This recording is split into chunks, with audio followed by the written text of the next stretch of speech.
ચાતુર્માસ એટલે 4 મહિનાનો સમયગાળો.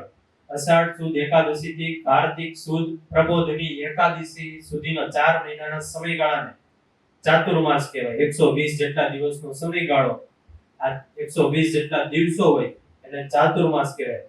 આમ તો શિક્ષાપત્રની અંદર ભગવાન સ્વામિનારાયણે 76મા શ્લોકની અંદર આજ્ઞા કરી છે, આદેશ કર્યો છે કે અમારા સર્વે સત્સંગી આશ્રિતોએ, ભક્તજનોએ ચાતુર્માસની અંદર વિશેષ નિયમ ધારણ કરવો.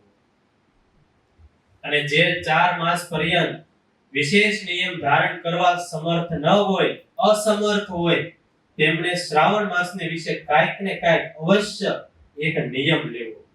ઘણાને એવું થાય કે ચાતુર્માસની અંદર નિયમ શા માટે લેવા? આમ તો ચાતુર્માસના 4 મહિના એ સત્વ ગુણ પ્રધાન હોય, તપ પ્રધાન હોય. શિયાળાના 4 મહિના એ રજો ગુણ પ્રધાન હોય અને ઉનાળાના 4 મહિના એ તમો ગુણ પ્રધાન હોય. દેવતાઓ પણ ચાતુર્માસની અંદર તપ કરતા હોય. આપણા ભગવાન સ્વામિનારાયણ જ્યારે પણ નીલકંઠ વર્ણી રૂપે વન વિચરણ કરતા હતા ત્યારે 7 વર્ષ સુધી ભગવાને વન વિચરણ કર્યું.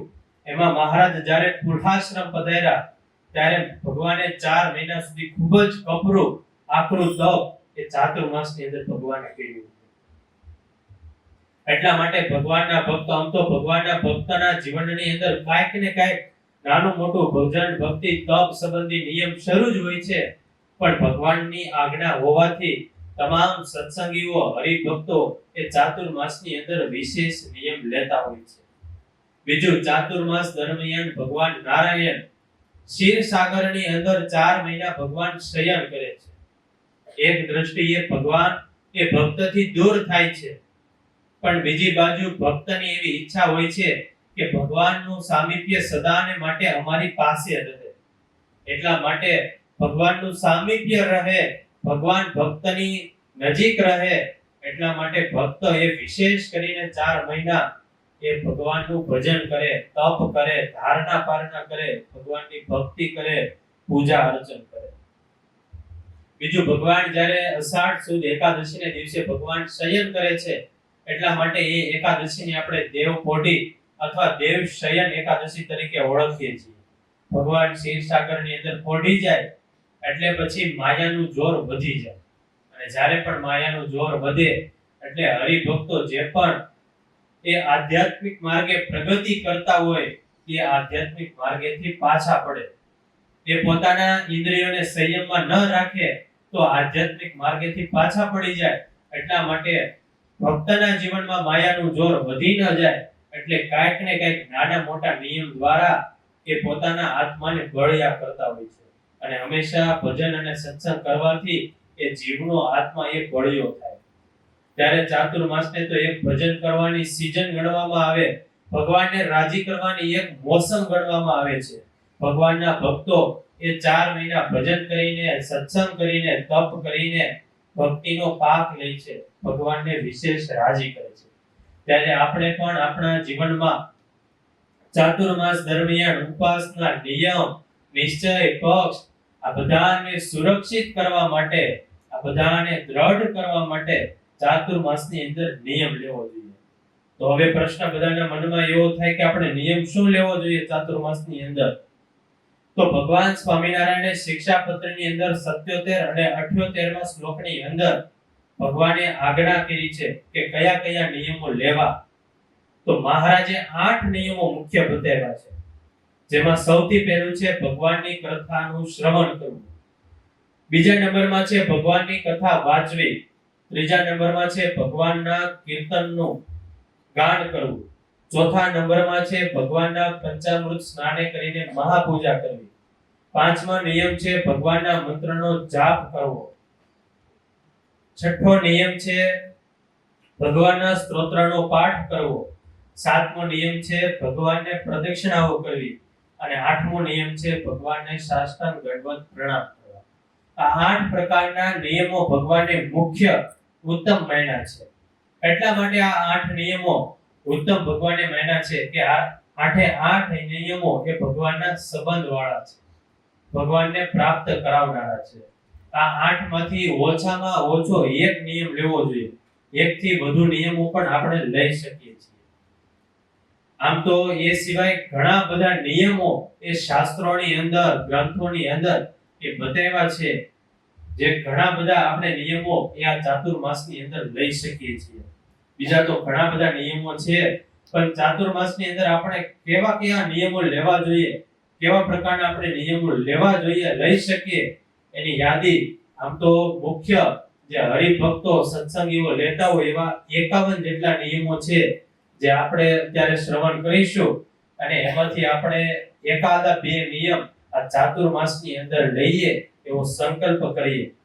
પહેલો નિયમ જે બધા તમામ સત્સંગીઓને, તમામ હરિભક્તોને લાગુ પડે, એ પહેલો નિયમ એ છે કે 4 મહિના સુધી તમામ સત્સંગી હરિભક્તોએ રીંગણા, મૂળા અને શેરડી આ 3 વસ્તુ નહીં ખાવાની. એ સિવાય વધારે બી વાળા ફળ કે શાકભાજી હોય, જેવા કે જમરૂખ, તરબૂચ વગેરે જેવા ફળો અને શાકભાજી, એ પણ 4 મહિના સુધી નહીં ખાવાના.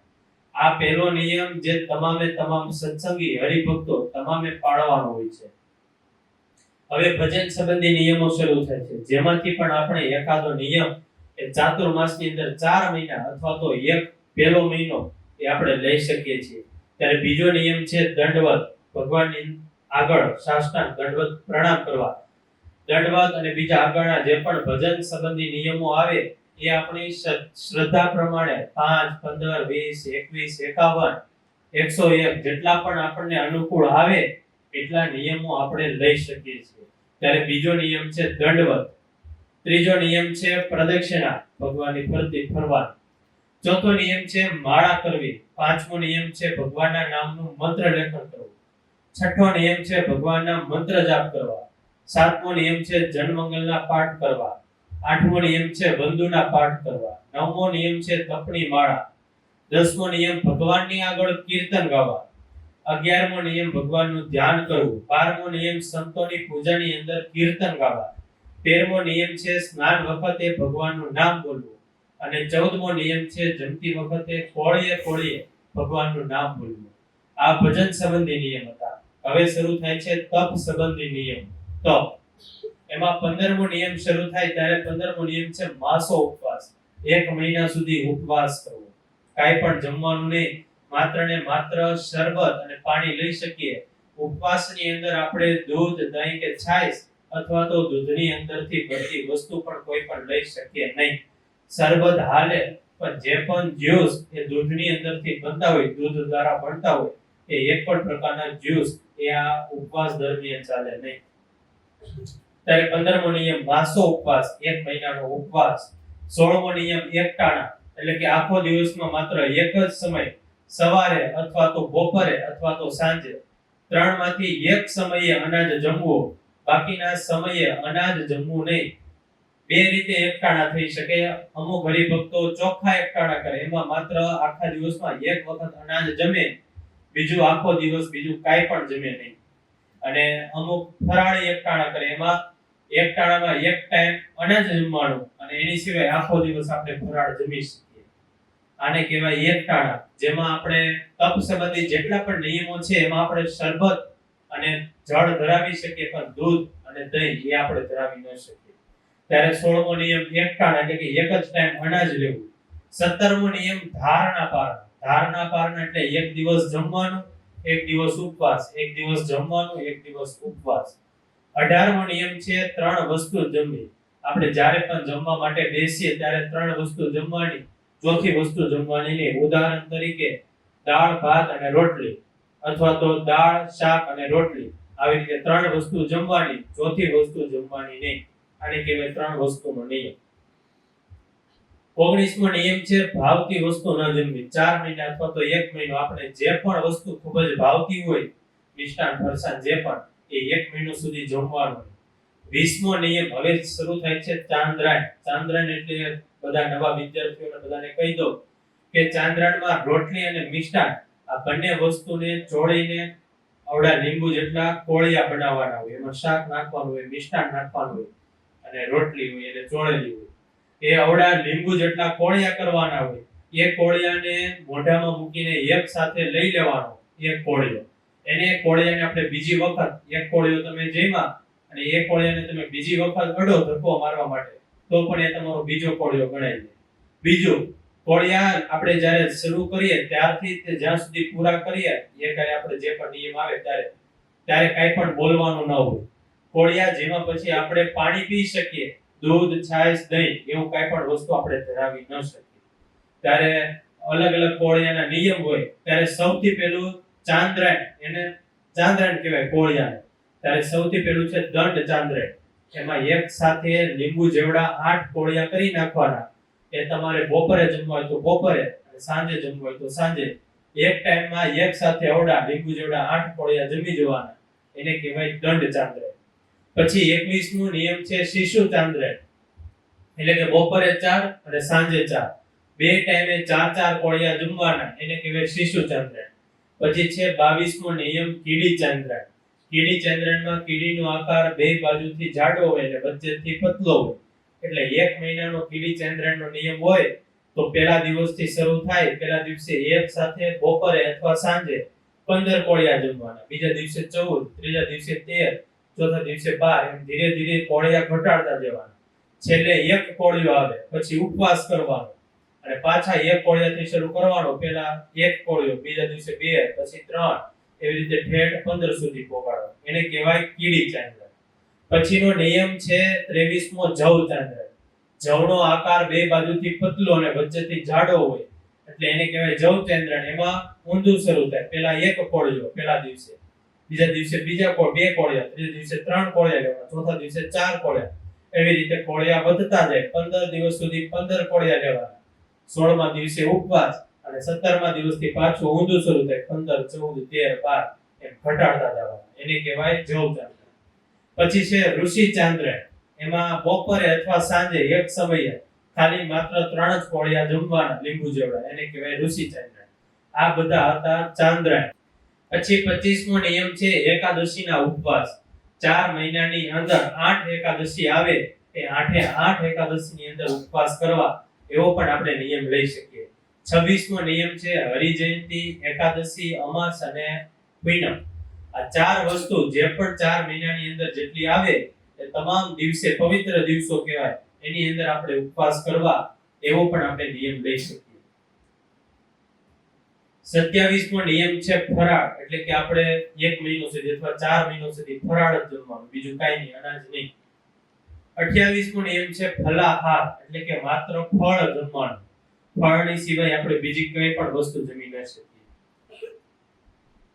29મો નિયમ છે દિવસ આથમા પછી જમવું નહીં. એટલે કે સાંજનો સમય થઈ જાય અને સૂર્ય આથમી જાય પછી આપણે જમવાનું નહીં. એની પહેલા આપણે જેટલું પણ જમવું હોય એટલું જમી શકીએ. અને 30મો નિયમ તપ સંબંધી છે. આપણે પહેલા મહિને શાક નહીં જમવાનું, બીજા મહિને દહીં નહીં જમવાનું, ત્રીજા મહિને દૂધ નહીં લેવાનું અને ચોથા મહિને કઠોળ નહીં જમવાનું. આ રીતે 4 મહિનામાં આપણે આ 4 વસ્તુ નહીં જમવાની. એવી રીતે પણ આપણે આ તપ સંબંધી નિયમ લઈ શકીએ. આ બધા નિયમ હતા તપ સંબંધી નિયમો. હવે જે અન્ય વિશેષ નિયમો ઘણા બધા હરિભક્તો, વિદ્યાર્થીઓ, બાળકો લેતા હોય સત્સંગીઓ, એ અન્ય નિયમો શરૂ થાય ત્યારે 31મો નિયમ છે સંતોને જય સ્વામિનારાયણ કહી પછી આપણે જમવાનું. જ્યારે પણ આપણે સવારે, બપોરે અથવા સાંજે જમવાનું શરૂ કરીએ એની પહેલા સંતોને જય સ્વામિનારાયણ કહેવાનું અને પછી આપણે જમવાનું શરૂ કરવાનું. 32મો નિયમ છે સંતો આપણને જ્યારે પણ સામે મળે ત્યારે સંતોને પગે લાગવાનું. 33મો નિયમ છે સંતો જ્યારે પણ સામે મળે, આપણી નજર સામે આવે, સંતોને આપણે મળીએ ત્યારે સંતોને આપણે દંડવત કરવાના. 1 અથવા આપણે 5 દંડવત કરી શકીએ. 34મો નિયમ છે આપણે સવારે પાણી પીવાની શરૂઆત કરીએ ત્યારે અથવા તો આખો દિવસમાં આપણે જ્યારે પણ પાણી પીએ ત્યારે પાણી પીધા પહેલા કોઈ પણ વ્યક્તિ, વિદ્યાર્થી મિત્રને જય સ્વામિનારાયણ કહી પછી આપણી અંદર પાણી મૂકવું.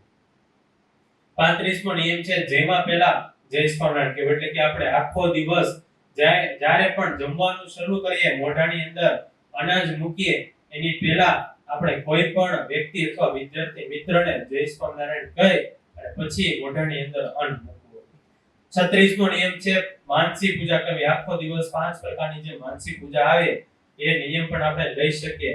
37મો નિયમ છે આરતી દર્શન. આપણે જ્યાં સુધી ગુરુકુળમાં હોય ત્યાં સુધી તો આરતી દર્શન કરતા હોય, પણ ગુરુકુળની અંદર ન હોય ત્યારે આરતી દર્શન ન થતા હોય ત્યારે ઓનલાઈન લાઈવ અથવા તો મંદિરે ગુરુકુળ જઈને દર્શન કરવા, એ 4 મહિના સુધી ભગવાનની આરતીના દર્શન કરવા, એવો પણ આપણે નિયમ લઈ શકીએ. 38મો નિયમ છે નિયમ ચેષ્ટા કરવા. આપણે નિયમ ચેષ્ટા રોજ ન કરતા હોય તો 4 મહિના સુધી ભગવાનની આગળ ભગવાનના નિયમ ચેષ્ટા કરવા, એ પણ આપણે નિયમ લઈ શકીએ. 39મો નિયમ છે કથા શ્રવણ કરવી. 40મો નિયમ છે આખા 4 મહિના દરમિયાન વચનામૃતનો પાઠ કરવો. 41મો નિયમ છે સ્વામીની વાતોનો પાઠ કરવો. 42મો નિયમ છે ભક્ત ચિંતામણી એમનો પાઠ કરવો. 43મો નિયમ છે ભાગવત ગ્રંથ એમનો પાઠ કરવો. 44મો નિયમ છે આપણી ઇન્દ્રિયોને એ પંચ વિષયમાંથી આપણે પાછી વાળીને ભગવાનની અંદર જોડવી. આવો પણ આપણે નિયમ લઈ શકીએ. 45મો નિયમ છે અહંકારનો, માનનો આપણે ત્યાગ કરવો. 46મો નિયમ છે આપણે હંમેશા સાચું બોલવું, ખોટું ન બોલવું. 47મો નિયમ છે કામ, ક્રોધ, લોભ જે મુખ્ય દોષો, મોટા દોષો છે એમની ઉપર આપણે વિજય મેળવવો, એમને આપણે જીતવા. 48મો નિયમ છે 4 મહિના સુધી આપણે પલંગ ઉપર સૂવું નહીં, નીચે ભોય પથારીએ સૂવું. 49મો નિયમ છે આપણે જે પણ વ્યક્તિ આપણા જીવનમાં હોય એ બધાના ગુણ ગ્રહણ કરવા, કોઈનો પણ ક્યારેય અવગુણ ન લેવો. 50મો નિયમ છે આપણે કોઈ પણ વ્યક્તિ હરિભક્તને સત્સંગની અંદર જોડવાના, અથવા તો આપણે નિયમ લઈએ કે 4 મહિનાની અંદર એક આ હરિભગતને મારે કંઠી બંધાવી છે, આ એક હરિભગત પાસે, આ એક વિદ્યાર્થી પાસે મારે પૂજા કરાવી છે, અને મારે ભગવાનના સંતોને દર્શન કરતા કરવા. આવો પણ નિયમ લઈ શકીએ. અને 51મો નિયમ ખૂબ જ મહત્વનો નિયમ, અને એ નિયમ છે દરરોજને માટે ભગવાનનો એક ગુણ વિચારવો, અને એ ગુણ ઉપર 5 મિનિટ સુધી વિચારવું, અને એ આપણા જીવનમાં ઉતારવું. ઉદાહરણ તરીકે ભગવાનનો એક ગુણ વિચારવો. ભગવાનનો એક ગુણ છે દયાળુ. એ આજના દિવસે આપણે વિચાર્યો, એને કાગળમાં લખી નાખવાનો, અને 5 મિનિટ સુધી ભગવાન કેટલા બધા દયાળુ છે, ભગવાને આપણા જીવનમાં કેટલી બધી દયા કરી, કે 5 મિનિટ સુધી વિચારવું. આવા 51 પ્રકારના નિયમો, એ નિયમો આપણે લઈ શકીએ છીએ. આની સિવાયના પણ ઘણા બધા નિયમો જે હરિભક્તો સત્સંગીઓ લેતા હોય, એ નિયમો પણ આપણે આપણા જીવનમાં લઈ શકીએ છીએ.